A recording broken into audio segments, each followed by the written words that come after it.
you for having them. Snuggle up little harmless lies, told to spare feelings or save face, or keep a friend from trouble. Of course, nothing is really harmless. Sometimes telling the truth can bang the world about its ears just as much as any lie. But you must always be careful when you visit that little shop where lies are kept. They are always looking for a way out. The first lie September told was very simple indeed. It was such a tiny lie, in fact, that if you were not looking carefully as we are, you would surely miss it. She told it on a rainy, blustery, squalling day, which is just the right sort of day to start down a strange and secret path. Long, cindery, smoky-colored clouds rolled and rumbled over the Nebraska prairie. The storm fell in silver streamers, stirring the thirsty earth into a thick soup.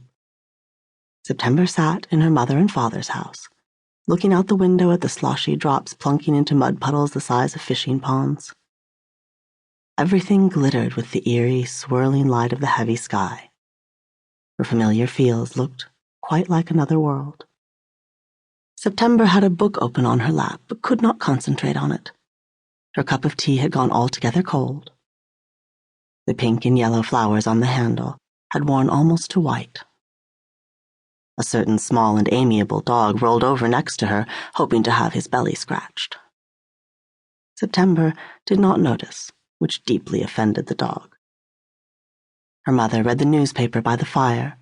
Her father napped quietly with a checkered blanket thrown over his poor wounded leg, which never could heal quite right, no matter how many long trips into the city they took to visit his doctors.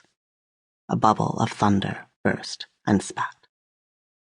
September's mother looked up, leaving off an interesting article about a modern new road that might run very near to their house, and asked her daughter, "Whatever are you thinking about, dear? You seem quite lost in your head." And September, very simply, answered, "Oh, nothing really." This was wholly, thoroughly, enormously untrue. September was thinking about Fairyland.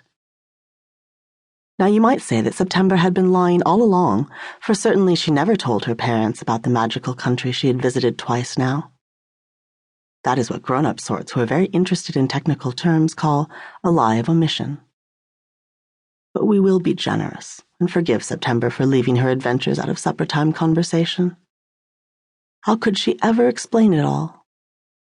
"Mama and Papa, you might be interested to know that I flew away to a land of witches and wyverns and spriggans, fought the wicked Marquis, who was in charge of it all, and won.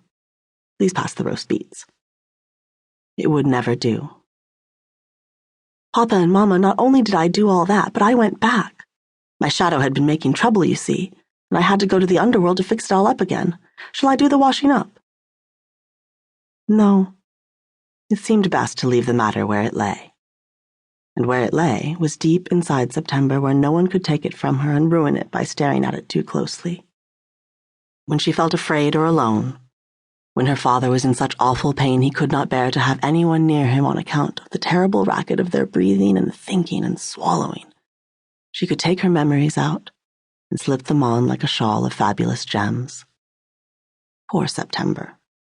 Everyone has their invisible cloak of all things past. Some shimmer and some float. Some cut all the way down to the bone and farther still. If you could only hear the little trumpet of that lie calling all its brothers and sisters to muster. And muster they did. What was September to do when her teachers asked her to write a composition on how she had spent her summer vacation? 5 paragraphs on, "I brought my father's shadow back from Fairyland below, where my own shadow had pulled it over from the war in France, and I carried it all the way home to put it back together with his body again." Certainly not. Like all the other students, she wrote a nice essay on the unusually hot August she had spent bringing the harvest in, learning lacework and how to repair the brakes on Mr. Albert's Model A. Yes, Mrs. Frank, that was all. Nothing interesting in the slightest.